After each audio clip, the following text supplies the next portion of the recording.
निगरान वज़ीर आला बलूचिस्तान की नामजदगी का मामला हल हो गया। मीर अली मर्दान खान को वज़ीर आला बलूचिस्तान नामजद कर दिया गया। ज़राए के मुताबिक साबिक़ वज़ीर आला बलूचिस्तान जाम कमाल और मीर अली मर्दान खान डोमकी ने निगरान वज़ीर आज़म अनवारुल हक से मुलाकात की थी। अनवारुल हक काकड़ और सरफराज बुगटी ने मौलाना फजल रहमान से मुशावरत की। हतमी फैसला वज़ीर आला बलूचिस्तान मीर कुद्दूस पिजंजो और अपोजिशन लीडर के दरमियान मुलाकात में हुआ।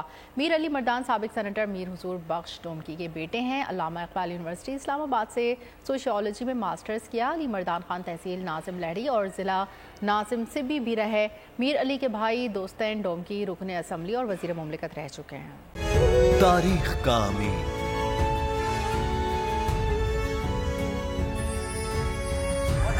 आजादी की अलामत,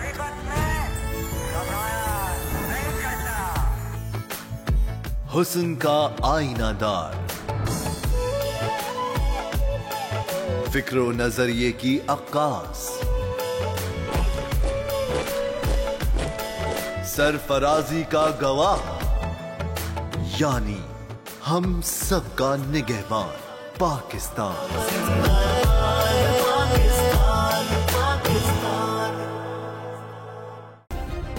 सब्सक्राइब करें और बेल दबाएं ताकि कोई खबर रह न जाए।